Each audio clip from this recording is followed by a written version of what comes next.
Sige po, basahin natin yung ating text muli. Basahin tayo.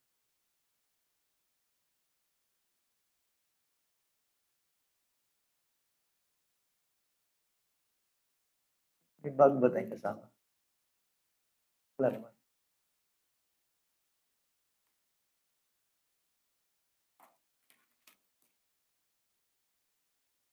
Sige po, basahin natin yung ating Bible.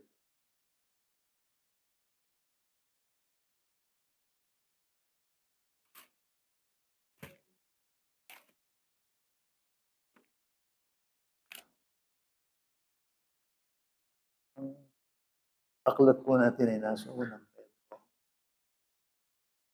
Ang talata po natin ay 10:2. Tungkol sa kaligtasan ito, nagsikap at nagsiyasat na mabuti ang mga propeta. Nagpahayag tungkol sa biyayang darating. Kanilang siniyasat kung anong pagkatao o kapanahunan na tinutukoy ng Espiritu ni Kristo na sumasa kanila. Nang ipahayag ang mangyayaring pagdurusa ni Kristo at ang kaluwalhatiang susunod sa mga ito. Sa verse 12, ipinahayag sa kanila na hindi sila maglilingkod sa kanilang sarili, kundi sa inyo, sa mga bagay na ngayon ibinabalita sa inyo sa pamamagitan ng mga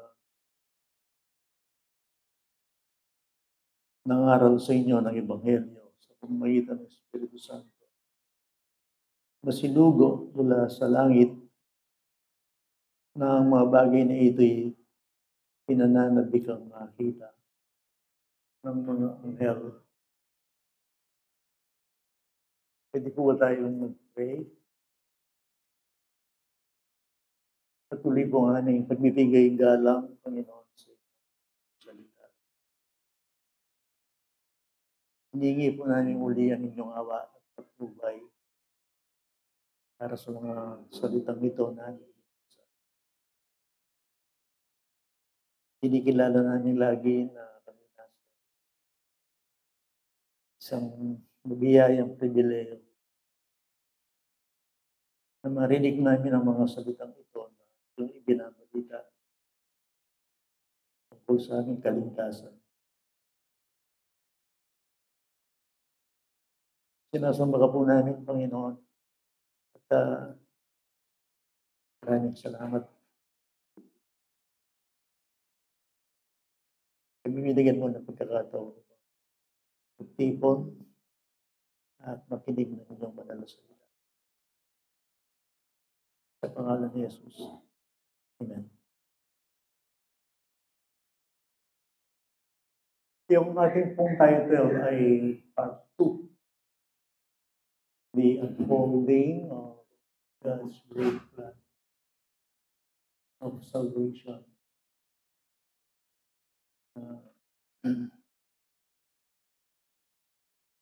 Ibig sabihin niyan, hindi tinago ng Diyos ang kanyang plano sa langit papunta sa atin.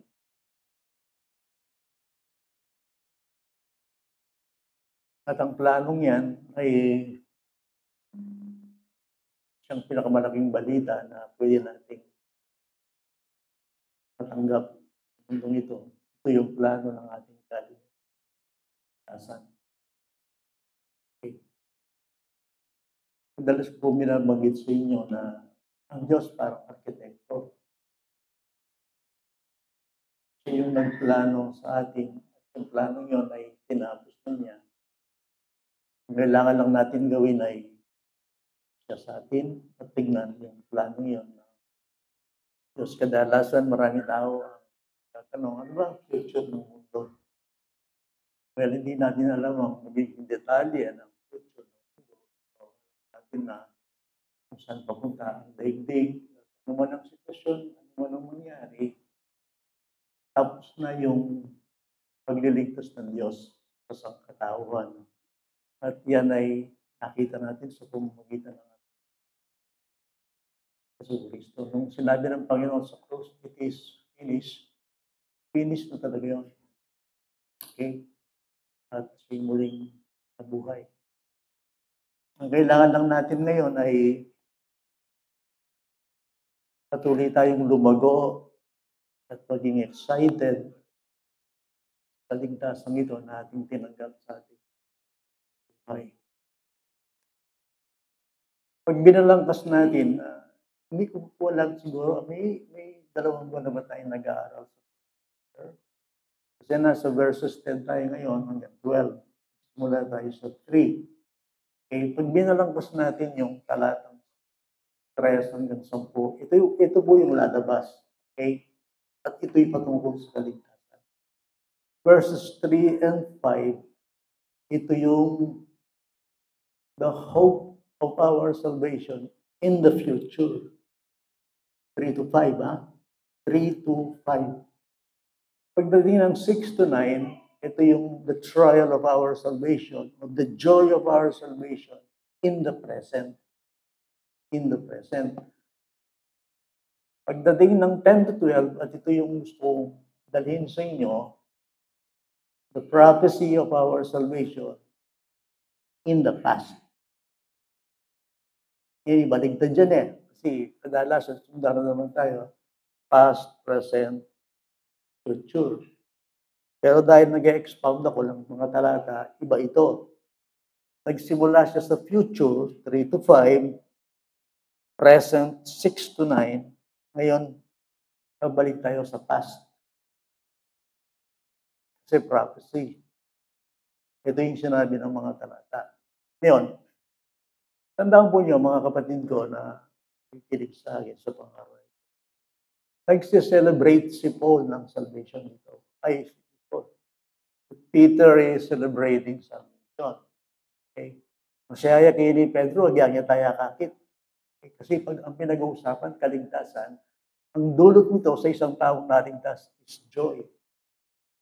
Ano man ang sabihin natin sa buhay, kung tayo mananampalataya, ano man ang kinakaharap natin, ano man ang sitwasyon natin, nananaig sa buhay natin yung kagalakan ng ating kaligtasan. Kasi hindi gawang biro ang kaligtas. Naalala nyo, sa tagpong ito na aking sinishare sa inyo, ang mga nagdiriwang, hindi tayo, kundi sila na pumula, nangaral, at nagkaroon ng interest, pati yung mga angels. Lawan niya yung basan ko kayo na eh. Kaya kubalo, ot ila, mas daig na katapang miligtas. Mas sila'y nananabik, may interest, nagsiyasat, nagsuri, kaysa sa mga actual na naligtas. Alam mo, something is wrong. Alam mo, mas excited la dito sa planong ito ng Diyos kaysa sa mga, sabihin natin sa panahon natin na His present era, no, ang panahon ito, ang tayo Kristiyano. Kasi pag sinabi natin kaligtasan, isang bunga nito ay joy. Kaya nga, ang dami nilang pagsubok, ang dami nilang pinagdadaanan.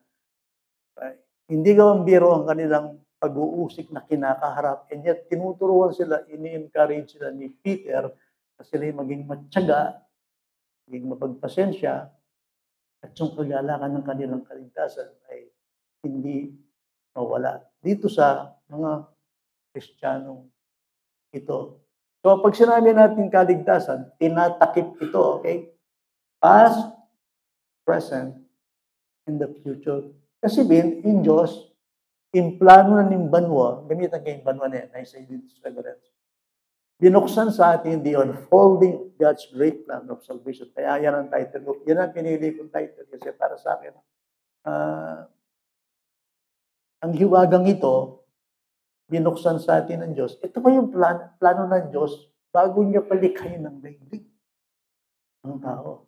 From everlasting to everlasting, na meron na siyang plano, alam niyang darating si Jesus Christ sa daigdig nito. At kung aking isusuma total ang aking pag-aaral, ang Diyos na ito, ng Biblia, ang Diyos na ito, na lumikha ng lahat ng bagay, gusto akong makasama sa buhay na walang hanggan. Imagine that.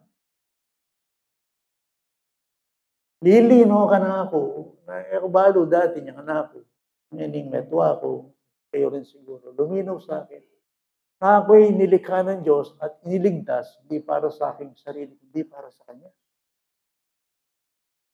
Gusto akong makasama ng Diyos na ito sa buhay na walang hanggan. Kaya pala, nandun si Jesus Christ, yun lagi ang kanyang sinasabi, God so loved the world that He gave His only begotten Son, that whoever believes in Him should not perish, but have everlasting. Di ba yun ang gospel, di ba? Di ba yun ang gospel? Hindi ako mapahamak, hindi ako magkaroon ng buhay na walang hanggan. Ngayon, isipan niya po ito. Yun ang plano ng Diyos sa bawat isang ililigtas niya through His Son Jesus. Nang yung buriyo, kaya tiking niya ito talaga, kung isa makukit. Then, kikilalanan ni Jesus Christ. Nung yung buriyo, mag-concentrate kayo, kaya niya itong iti kayo na mo. Pero sa mga iniligtas ng Diyos, kaya nga sabi ng Bible sa mga Kristiyano, set your mind on things up, not on things on earth. Set, program your mind on things above.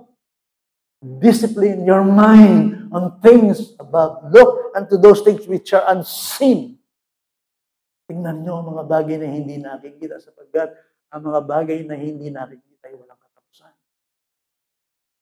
At ang mga bagay na nakikita ay may katapusan. Mahirap yun, ha? Mahirap yun. Hindi magagawa ng tao yun kung wala ang Espiritu Santo sa kanyang buhay. No? Seek ye first the kingdom of God. Dito ako sa lupa. Parang gano'n inisip. Paano kung gawan ito? Ngayon yung panahon na hindi, ang gawa mo itong maging spiritual. You cannot. By the grace of God, sa biyaya ng Panginoon. Gusto ng Panginoon, hindi niya lang tayo likhain. Gusto niya tayong talagang makasama sa buhay na walang hanggan. Ano? Ikaw ayoko po. So, si Pedro ay nagse-celebrate dito. Yun. Ang kaligtasan ng isang tao, ng kanyang kaluluwa, ay walang higit na pwedeng mangyari sa kanya. Kaya nga, ang Bible, very emphatic very specific siya. Bakit tayo? Akit yung Bible, kahit ng 15 na nilok, pag mayroong isang taong nagsisisi at naliligtas, hindi ba pati yung mga anghel nagsasaya? Sa heaven? Hindi ba? Mismo sa presensya ng mga anghel ay nagsasaya sila sa isang taong naliligtas. Ganon, katindi yung sinasabi ng banal na kasulatan about sa kaligtasan ng isang tao. Ngayon, tingnan natin yung blessing dumating sa atin, ha? Basahin ko ulit sa inyo yung verse 10. Tungkol sa kaligtasan ito, nagsikap at nagsiyasat na mabuti ang mga propeta na nagpahayag tungkol sa biyayang darating sa inyo. Okay. Tungkol sa kaligtasan ito, nagsuri at nagsiyasat ang mga propeta pahayag ng biyayang darating sa inyo. Sino po ang mga propetang ito? Okay. Ang mga propetang ito, na sinasabi ng Bible, ay ang Old Testament prophets. Ang ating nararanasan ngayon ay hindi nila nararanasan. Bakit? Kasi anong sinusulat nila yung hula na sinasabi ng Diyos tungkol sa kaligtasan nito, wala pa si Jesus Christ. Hindi nila maintindihan ang biyaya. Okay? Kita nyo, daang-daang taon ang darating, sila, hindi pa nila nakita yung nakikita natin ngayon.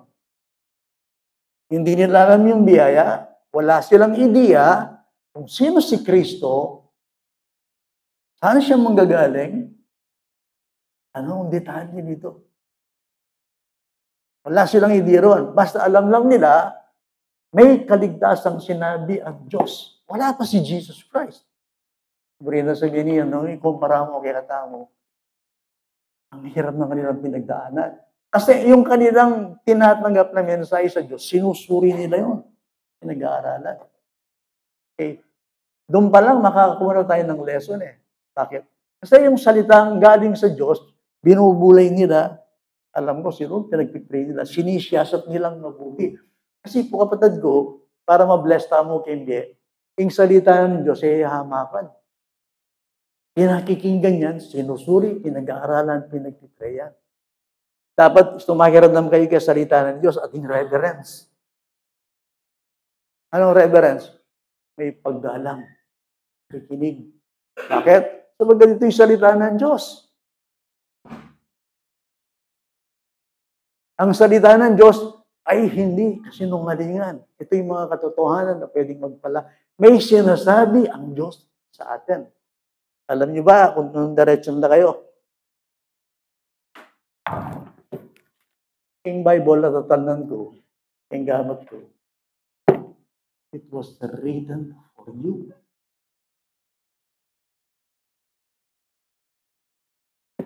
For me.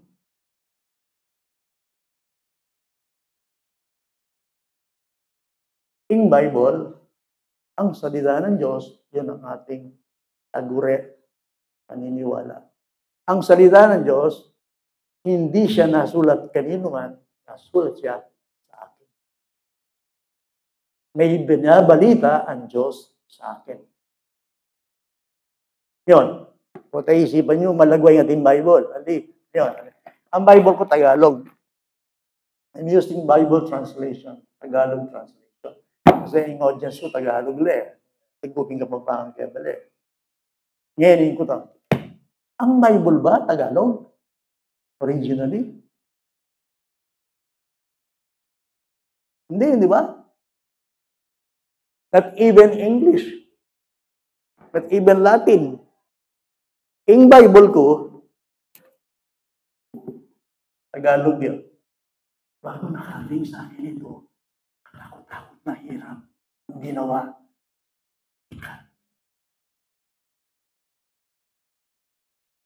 galing yan sa Aramaic, galing yan sa Greek, galing yan sa Hebrews.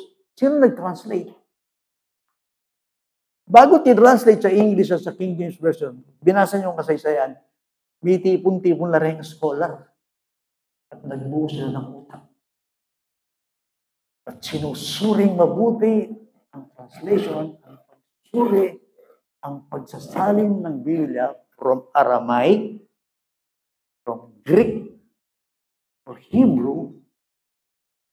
Bayo yung Bible, may sulat, tanda na niya po, dugo, buhay. Ipinakikita ko lang sa inyo kung tutulad tayo sa kanila. Sa kanila, ang salita ng Diyos, hindi nila binabastos. Ngayon ko sa katamaran eh. Masyado tamang layo, ngayon yung panahon na ideal eh. Balaman mo, yung Bible, mira siya kaya Tagalog, may kaisip. Ay, pupunta lang ako ng bookstore. Sa Amerika, ang daming Bible eh. Punta lang ako ng bookstore. Bayo yung Tagalog yung Bible, katakot-ako na utak, hindi marakin. Tinranslate din eh. Metikuloso yan, pinilira yan, nakaupo yan, hindi naman isang tao yan, marami sila. At yung marunong yan, mga skill. Magagaling sa Tagalog. Halimbawa, yung hawak-hawak natin ngayong King James Version, bure mo sa yan, basta-basta yan, may sulat yan, lili. Yung reference yan. Ngayon, sino nakinabang? Tayo. Sino nagpagod? Sila. Sino nakikinabang? Tayo. Pero ang ginagawa natin sa Bible ngayon, pangatamaran tayo. Babastos ang daming milabas, pala mo ang tito. Itong mga propeta ito, siniyasat, sinuri, alam nila may darating na biyaya at dumating yung biyaya. Ngayon sa atin, hindi nila nakita si Kristo. Hindi nila nakita yung pinanganak ng Panginoon. Kita mo, looking back, Dumating na si Jesus Christ. Nakita na natin yun. Dumating na yung biyaya sa atin. This is my point. Sa kanila, noong panahon, sinasabi na ng Diyos na may kaligtasang darating. Na ang Diyos na ito, ang Diyos anak, ay bibisita sa lupa, magkakatawang tao. Hindi po ba, sa Isaiah, sinabi na ng isang birhen ay magbubuntis mga anak.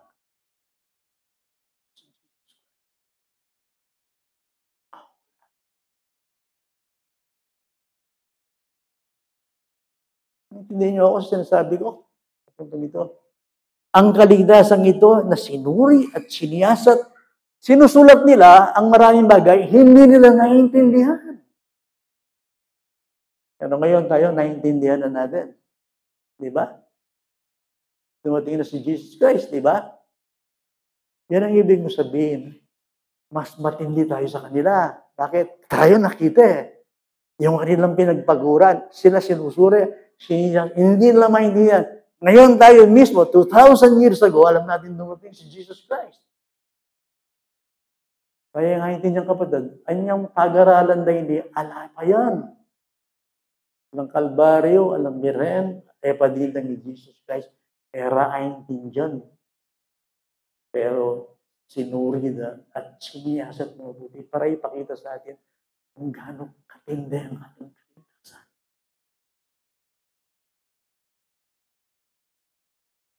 Yun ang may masang scripture din. Janine, ano binasa mo? Ibalik mo nga. Ito yung mga Hebrew Christians, nakikita na nagsulat, ang daling humiwalay. Kaya nga ng kaligtasan ito. Basta kaya mo kayong Bible kanya. Kaya dapat nating pagkukulang ng higit ang pansin ang mga bagay nating narinig. Baka tayo matangay ng papalaw. Marendang na Christian ngayon eh.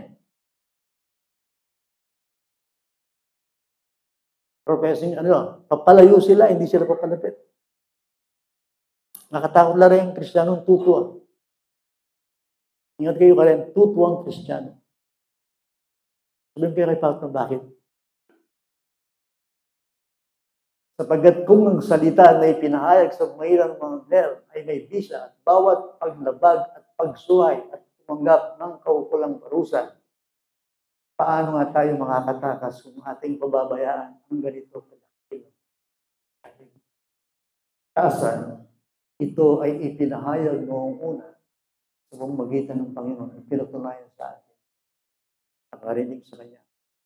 Minamahal mong kapatid, ang ating kaligtasan, ipinakikita dyan, ay hindi sa tao galing. Ang biyayang dumating sa atin ay hindi galing sa atin. Yan ay galing sa Diyos. Ang pinag-uusapan natin biyaya ay galing sa Diyos. Ang kaligtasan, sinasabi natin. Ang biyayang ito na dumating sa... Pag sinabing dumating sa inyo, ito yung age of grace, ito yung gospel age, ito yung panahon na kung saan napakabait ng Diyos. Ito yung panahon na kung saan ang biyaya, ang pagliligtas ng Diyos, kahit ang tulong ay pwedeng magligtas ng Panginoon.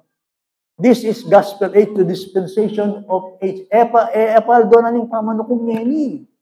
Aldo na ning kalayaan na yung tao, pwede rin tanggapin ni Jesus Christ, pwedeng hindi nyo ba napapansin, kahit saan pwede kang magbasa ng Bible. Kahit saan pwede kang makabili ng Bible. Kahit anong translation. Yan din Bible nga, pati Kapampangan natin eh. Ang sinasabi ko lang sa inyo, naman basta milyari yan at may pagal talaga yan. Ay, imagine nyo po, nung alatang Tagalog Bible, di nga wala makaintinding English.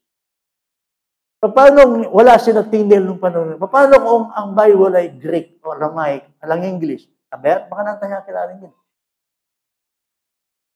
Halimbawa, alang English, alang Tagalog. Paano yun? Yung iba, Tagalog nga, hindi maintindihan. Kailangan Kapampangan eh. Meron bang Kapampangan Bible? Meron bang Bisaya Bible? Yes. Yan ba'y basta-basta kanilang isinusulat, ginagawa? Hindi.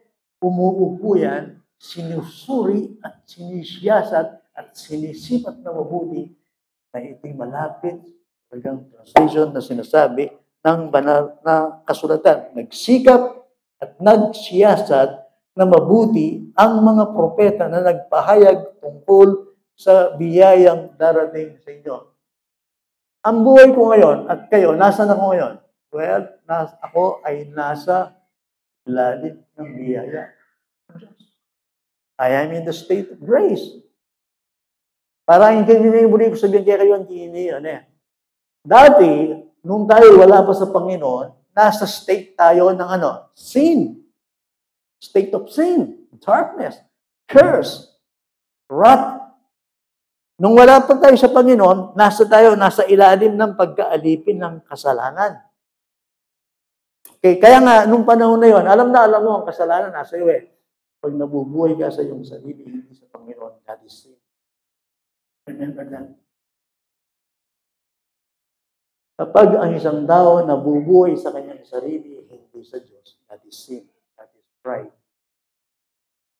Kaya nga, pag isang tao tumanggap kay Kristo, anong sinasabi niya? Hindi ako, hindi si Kristo. Kapasakop siya sa Diyos, makikinig siya sa Diyos, at magpapalaan sa Diyos, at mabubuhay siya para sa Diyos. Ano yun? State of grace. Yan ang biyaya. Ang tao, kaya nga, magugulat kayo sa mga tao, ba't siya nabubuhay sa kanyang sarili? Ba't hindi niya inuuna ang Diyos sa kanyang buhay? Ba't hindi niya inuuna ang kaharian ng Diyos? Ba't hindi siya susunod sa Panginoon? Ba't hindi siya nagpapasakop sa Diyos? Sin. Ang sin, ang ibig sabihin, pride. Ang ibig sabihin ng pride, self. Sasabihin ng tao, lialangan na ako ng Diyos para kaya sarili ko. Para magpamilya ako. Para kaya sarili ko. Para magpamilya. Huwag ang akilala mo yung ginuging kaya kambi, akit mo malinan yan. That's why sabi na ng Bible, huwag kayong mabalisa kung ano yung kakainin. Kung ano yung inumin. Kung ano yung nadamitin. Huwag kayong mabalisa sa anumang bagay. Ang sabi niya, but rather seek His kingdom first. In Kristiyano, dati, nabubuhay siya sa kanyang sarili. Ito ang gusto ko, ito ang gusto ko, ito ang plano ko, ito ang gusto ko, ito ang plano ko, ito ang gusto ko, ito ang desisyon ko, ito ang gusto ko, ito yung gusto ko. Ngayon, pag ikaw ay naging mananampalataya, Jesus Christ is my Lord. Ikaw ang Panginoon, alam mo mabuti, masunod ka sa buhay ko. Alam ko may struggle dyan, kasi nga tao tayo. Pero ganoon ang Kristiyano, mula sa state of sin, ngayon nasa state of grace. Yan ang dumating sa inyo sinasabi dito. Ang biyayang darating sa... Ang maligtas ba biyaya? Hoy. Naalala nyo si Kristo, may kasama siya. Anong sabi ng isang mayamang lalaki? Anong sabi niya? Walang ginagawang masama yun, ha? Binatang mayaman. Panginoon, ano ang dapat mong gawin para magmana ng buhay na walang yan? Sundin mo ang utos. Mark chapter 10. Sundin mo ang utos. Ginawa ko na po ang mga utos. Huwag kang papatay, huwag kang maangalunya, huwag kang sasaksilan. Ginawa ko na po yun. O sabi ng Panginoon, isang kulang sa'yo. Sabi niya, ilaglag mo lahat ng kayamanan na sa'yo, ng kayamanan mo, ipamigay mo. Sabi niya, at pagkatapos ng sumunod ka sa akin. Mahirap, di ba? Yes. Alam ko mahirap. Kung ako nandun, siguro ganun din ako. Pero ang sabi ng Panginoon ng ganito, nanlumo ang Panginoon, nalungkot siya sa tugon ng mayamang binata. Ibig sabihin nito, buring dia lang yung burin na iyato. In-expose niya ninyo yung kayang heart. Man, tutuloy kayang amon mo. Isa akong bilangga, tutuloy ka. Bakit? Kasi nung oras na yon, sinubok siya ng Panginoon. Ang gusto niya pa rin, yung prestige sa mundong ito. Ang kanyang paa, ang kanyang buhay, ay nakaukit pa rin sa mundong ito. Anong sabi ng Panginoon? Well, napakahirap sa isang mayaman ang pumasok. Ayan ang Diyos. It is very, very difficult for the rich man to enter the kingdom of God. Tapos ano yung ginawa? Mas madali pa sa isang kamelyo ang pumasok sa butas ng karay. kaysa isang mayaman pumasok sa kaharian ng Diyos. It's true, di ba? It's true. Ngayon, ano reaksyon ng mga alagad ng Panginoon? Eh, sino maniligtas? Kahit ako, kung nandun ako, tatanungin ko sa Panginoon yon, who then can be saved? Kung yun, kamelyo, butas ng karayo, paano papasok yung kamelyo sa butas ng karayo? Anong tugon ng Panginoon? Sa tao, imposible ang maligtas. Pero sa Diyos, anong ibig ko sabihin sa inyo? Kung kayo, iniisip nyo, sinasabi nyo Kristiyano kayo, ligtas kayo, imposible yan sa inyo, pero ginawa ng Diyos ligtas from the state of sin. Eka magagalak ka niyan.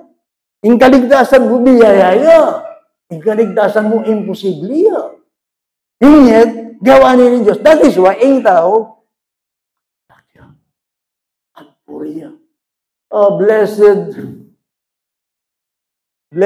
be the God and the Father of our Lord and Savior, Jesus Christ. He has caused, according to His mercy, He has caused us to be born again into a living hope through the resurrection of Jesus Christ. That's why, o tachukugenin, o magadengo. Huling sense of duty, mali din. Sense of duty. Nandito ako dahil nagsa-celebrate ako sa aking kaligtasan. Nagpapasalamat ako sa Diyos na ako'y niligtas. Imposibleng maligtas ko. Sabi yung kayo, bakit imposibleng maligtas ko?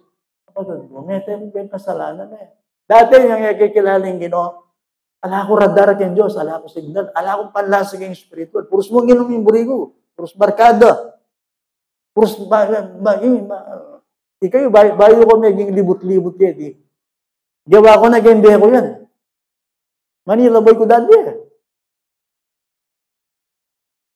Like sabi, ayun ba naman nida, ala kong panlasa kang spiritual. Mete. Ating ko religion. Good boy na ako ba? Yan ako man notorious. Ganito yung buhay ko. Wala akong panlasa sa Panginoon. Anong Bible? Anong grace? Anong Kristo? Wala ako doon. Kaya nung unang mag-attend ako, tawa ako ng tawa. Ang daming tao. Nagpupuri sila. Wala akong naiintindihan. Why? Imposibleng kilala kay Kristo. Kasi dead in sin and trespasses. Manilitan ko talaga. Ala akong gana kayong spiritual. Now, kung hindi gumalaw at kumilos ang Diyos sa buhay ko, at niligtas ako, mapupunta ba ako sa biyayang ito ng kaligtasan? Of course not. Kasi gusto ng aking laman, gusto ng aking kasalanan, ay humiwalay. Get my point? Kaya kayo ngayon naririto, yan ang ibig sabihin nun. Ano yun? Nagpapasalamat tayo. Bakit nakinabang tayo? Sila noon gustong makita ang biyayang darating. Gustong makita darating si Kristo. Tayo dumating, nakita na natin yung kaligtasan nasa atin na.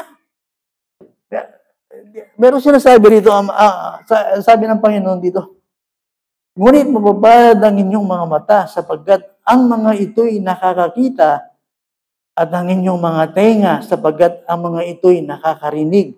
Totohanan ang sinasabi ko sa inyo, maraming propeta at mga taong matuwid ang naghahangad na makita ang inyong nakikita, ngunit hindi nila nakita at narinig ang inyong naririnig, ngunit hindi nila naririnig. Noong panahon na yun, walang nagpipreach tungkol kay Jesus Christ. Wala pa si Jesus Christ, walang Calvary. Wala pa ang salita tungkol sa kaligtasan. Ngayon panahon na hindi. Pero naman tayo Jesus Christ, Adolfo. Narinig natin, alam natin that 2,000 years ago, ang Panginoon kinimpleto niya. Asan? Kaya lang ito yung delikado sa atin ngayon. Ano yun? Baka yung biyayang dumating sa atin, yung kasaganaan, ay ating ipagwalang pahala. Ken John MacArthur kaya dati, nabasa English siya, pero meron siyang ganitong content. I hope you will agree. Sabi niya rito, Familiarity breeds contempt. Alam ko, hindi nyo naintindihan yun so far. But let me put it, kanay ka Tagalog. Tama siya. But ipinasok ko sir mo ito. Familiarity, pag nakasanayan mo na ang isang bagay, hinahamak mo. Naintindihan niyo ako? Sanay tayo naging biyaya. Kaya nga, ako, ang amazing grace niyo, hindi na siya amazing eh. Debasing siya. Hindi ka na nagugulat na naligtas ka. Hindi ka na nagugulat. Hindi ka na excited na pinatawad ka.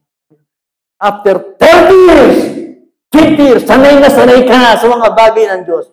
Hindi ikaw ang pinakamalamig. Ikaw ang life. Hindi ka na nagagalak. Pagligtas Diyos. Pati yung pagdadalo sa pilitan, sense of duty.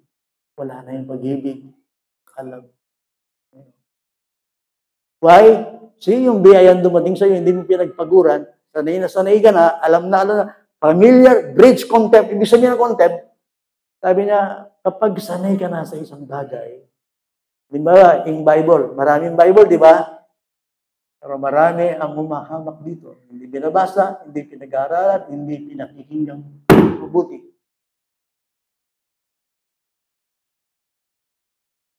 That's the point. Yung bago kang Kristiyano, kapali. Nang bago kang Kristiyano, siyempre, pag bago, ganyan talaga eh. Diba? Pag bagong Kristiyano ka, ngiti ka ng ngiti, masipag ka. Ganun talaga, di ba? Pag bagong kasal kayo, sa honeymoon, tirik na tirik yung mata mo sa kaya bayan mo kay honeymoon, makatiri ka mo, eka magkukurap. Pero pag sanay ka na sa kanya, ang naburilawin. Ay, baka nyo na rin masawa eh. Pag hindi mo kinultivate talaga yan, masyado na kayong familiar sa system, magkakilala na kayo pati amoy. Pero wala na yung spark. Wala yung sigla. Sabi nila, first love never dies. But that's not true. Okay guys, saan yan na kayong mag-attend? Okay, nakaluban yung lahat eh. Saan na kindiya? Oh, yan naman yung preaching ng pastor. Yung cross na naman. Yung doctrine naman kanya. Oh boy. Oh boy. Hindi mo yata alam ang sinasabi mo. Totoo. Agree ako. Tutuwa ako, yung katawan mag-deteriorate yun. Sabihin, yung palabas, katawan. Ako matawad na ako eh. Pakili ko sa ko na din, bala ko yun. Matanda na ako kasi malilimutin eh. Alam niyo naman ang tinamaan sa akin, ugat eh. Alam mo yung daddy. Kaya pinipilit ko lang talaga na maging masigla, pero gusto ko talaga mahiga. Pwede. Kaya ako sinasabi sa inyo, para alam nyo, ang tinamaan ko, ugat. Kahapon nga, katulad dito, wala akong mantudod masyado. Pinilit ko rin yung aking driver. Wala rin tulog yan. Pagod din niya. Hindi ko kasama si Marlon eh. Wala si Marlon. Wala naman tuntun. Dahil may sinundo siya. Ako kasi, dahil tinamaan ako, hindi lang sa edad, matamad na yung katawan ko. Nag-aaral ko, sumasakit yung ulo ko. Pag tumatanda ka, alam ng Panginoon, mag-deteriorate yung katawan. Ay yung mga senior, tama dyan. Purito na rin, makipagkwento. Labis ang mamasa rin. Labis ang mag-aral. Pero ang sabi ng Bible, ito yun. Kahit ang ating panlabas na kaanyuan ay humihina, dapat lalakas yun.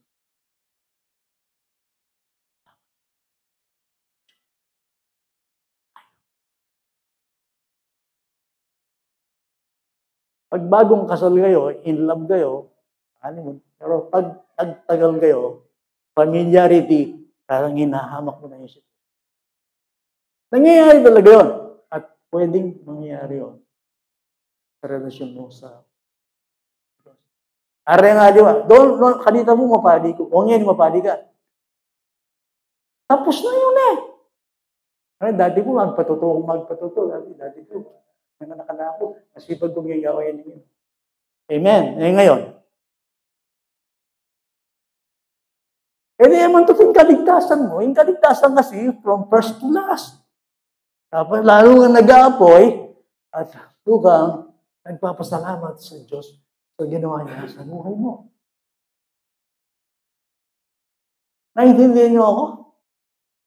Tingnan natin ang salita ni Kristo, ano sinasabi sa mga Christians. Christians ito sa Ephesians, ha?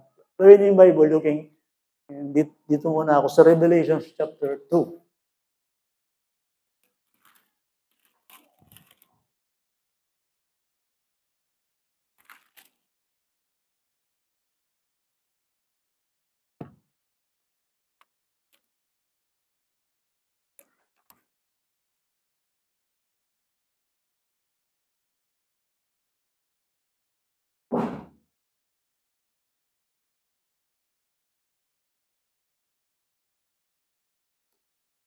Mga kapatid, alam niyo ito, very familiar ito. Ito ang mensahe ni Kristo sa mga Kristiyano sa Efeso. Remember this, these are Christians. Okay? Diyan kayo nakatingin, no? Diyan ba? Okay, tingnan ko yung Bible ko, ha? Subaybayin niyo lang po. Sa anghel ng iglesia sa Efeso at isulat mo ang mga bagay na ito ay sinasabi na may hawak ng 7 bituin sa kanyang kanang kamay na lumalakad sa gitna ng 7 gintong ilawan. Sino? Jesus Christ. Tandaan nyo, Jesus Christ, talagang tinitingnan niya ang kanyang iglesia. Ako yon at kayo yun. Alam niyo, Jesus Christ, hindi natin siya nakikita nakedly, physically, pero sinisipat niya talaga. Tinitingnan niya ang ating mga estilo. Sabi dito, alam ko ang iyong mga gawa. Ang mga gawa, mabubuti yan. Okay? Okay. Dito kayo mag-iingat, mga matandang Kristiyano. Okay? Mga familiar, mga sanay na sanay sa mga bagay na ginagawa natin. Alam ko ang iyong mga gawa. Ang iyong paggawa ay pagtsatsaga. Kapatsaga kanita? At hindi mo mapagtisan ang masasamang tao. Kamakya, ka rin notorious. Nakala-Christian makanya. Kumakilandi, kumakiminum, kumakyabi, makanya. O, see? Matyaga ako, makanyan ko. Huli ko, kanya. Okay, you see? Alam mo yung magawa. Hindi ka makisang sa mga tao. Kumiminum, kumaglasing, kumagdrugs. Hindi ako gaganon, hindi. At sinubok mo ang mga nagsasabang sila'y mga apostol, ngunit sila'y hindi ayon sa nagtutusan. Alam ko yung mga false teachers, ang galing kong kumilala ng mga maling aral. Kilala ko yung mga yun. So far, so good. Okay. Buni na sabihin, bakit ay hindi nyo kuya, sabihin ko, pupurihan ng Jesus Christ ito. Alam ko ang pagtsatsaga mo, alam ko ang pakikilig mo, alam ko ang pagsunod mo, alam ko lahat ng ito. So, i-picture niyo yung sarili niyang bayo kong Kristiyano. Nang iyong paglilingkod, alam ko rin ikaw ay may pagtitiis. Nagsikap ka dahil sa aking pangalan at hindi ka napagod. Oh boy! Oh boy! Dahil pastor, dahil elders, mga kumanda sa iglesia. Pero pagdating dito sa board, ngunit ito ang hindi ko gusto laban sa iyo. Ay, burike ka. Ito yung laban ko sa iyo. Sino ito kinakausap? Christians mo ito? Yes! Mga Kristiyanong tumanda sa loob ng iglesia. Ano sabi? Ito ang laban ko sa iyo. Iniwan mo ang iyong unang pag-ibig. Anita, nabunin sa mga ito. Hindi ka na maalam. Devotion. Wala na yung first love. Wala na yung sigasig. Pumupunta ka sa kapilya, ginagawa ko parang katungkulan lang. Pero yung init ng pag-ibig mo, wala na yun. Get my point? Mapagkamalan. Sa Panginoon, hindi lang sense of duty.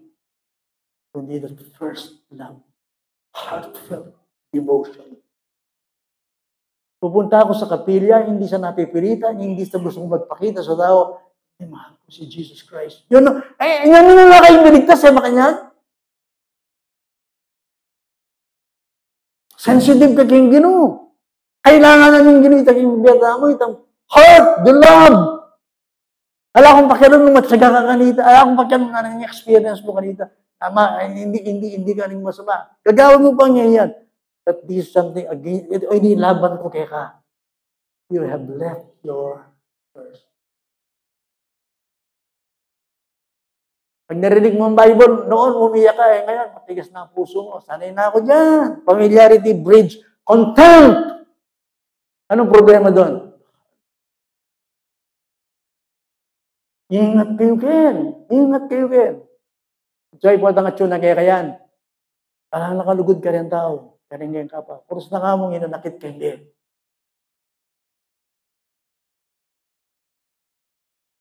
That's the point. Why? Yun nga, yung biyayang dumating sa atin na hindi natin pinagpaguran, baka mahamak natin. So, yung Bible, sa niyanak niya, siguro sabihin ko kayo, malala, kailang beses ko yung abasahin. Sabihin niya ka na, kung nanbari kayong Bible. Kayo mas biyasa ka na kayong Bible. Pero delikado dito, yes, kapag sanay ka na sa ginagawa. Sanay na ako mag-preach. Nung tutusin, punta niya ilaman ko, sawa na ako mag-preach. Why? Every Friday, Saturday, kami ako, aral, basa, basa, aral. Kung kailaman, sanay na ako dyan.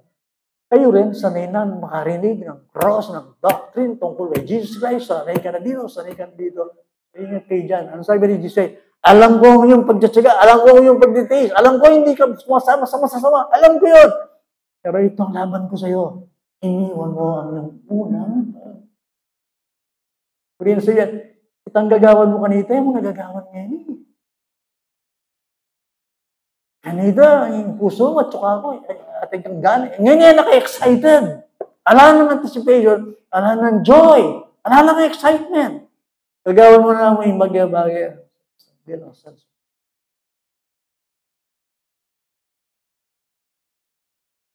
So, sinasabi ko sa inyo ngayon, it's supposed to be, kung tayo mga mananampalataya, kung 50 years ka ng mananampalataya, dapat hindi ka mas excited. Dapat bala mo, in Bible ka, bala mo, hindi pa niya sa gamat mo. Study, read, pray, pray. Jesus Christ ang magsalita kayo isa ang laban ko sa'yo. You have left your first, the heartfelt devotion. Kaya tumatanda tayo sa kapila, pero lalo tayong, ano tayong lumanan na. Dati na kung diyan mag-TikTok, ngayon ba diyan sa TikTok?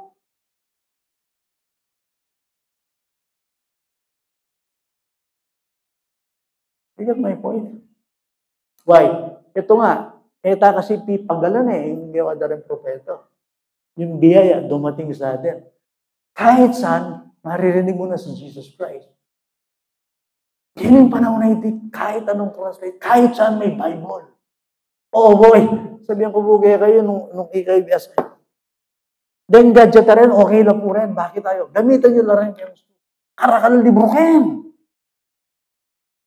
Karakal pwedeng materials ang magpalago kaya kayong kasalpantayanan. Then gadget. Actually, blessing lang rin ang tutusin. So, anong ibig ko sabihin dito sa puntong ito? Samantalayin yung pagkakataon. Sabi ng Panginoon, ibalik yung unang pag-ibig natin sa Diyos. So, ito yung mga propeta, ito yung hula na dumating sa atin. Let's pray po. Maraming pong salamat sa inyo, Panginoon. Tunay, nakikinabang kami sa mga bagay na hindi namin totoong pinagpaguran. mga propetang nagsurit, nagsiyasat, nag-aral at sumulat na ngayon ay nasa aming kamay. Nakasalin sa Tagalog, napakadaling magbasa. Panginoon, ang dami naming nakasanayan sa buhay pananampalataya. Pero yung iba'y hinamak namin. Naway matutuwa namin itong Ephesians, itong Revelations chapter 2. Alam mo ang aming mga gawa, pati yung mabubuting gawa. Ano yung mga ginagawa namin nung una? Ang pagtitiis, ang pagtsatsaga, ang pagkilatis namin sa masasama, na hindi kami nakakasama.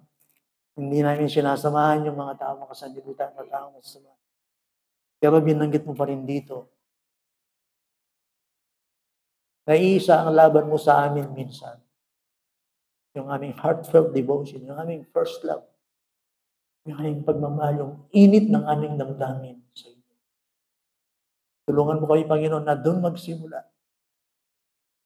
sa aming relasyon sa inyo. Ang Bible ay siya pa rin ang salita mong buhay. Ang Iglesia, ang siya pa rin kalipunan ng inyong mga mananampalataya. Pag-alabin mo ang aming pag-ibig. Balik mo, Panginoon, ang aming unang pag-ibig. Tulungan mo po kami. Katulad ng sinabi ni David, Psalm 51:12, restore to me the joy of my salvation. Please, Lord, sa panahon namin ngayon, tulungan mo po kami na masamantala yung mga pagkakataon. Itinatagubilin po namin ng mga pag-aaral pang ito na napakarami pa. Aming siyasat, masuri, at mai-apply sa aming buhay. Maraming pong salamat sa inyo na sa buhay namin ito ay katulad ng iyong tagubilin na lumago kami sa biyaya, pagkakilala sa inyo. Tulungan mo kaming makita namin, Panginoon, ang pinananabigang sinasabi ng Bible, maging ng mga anghel ng Diyos tungkol sa kaligtasan ito namin tinatamasa. Thank you, Holy Father. In this we pray. In the mighty name, sa pangalan ng iyong anak na si Jesus. Amen. Magandang umaga po sa inyo. God bless you.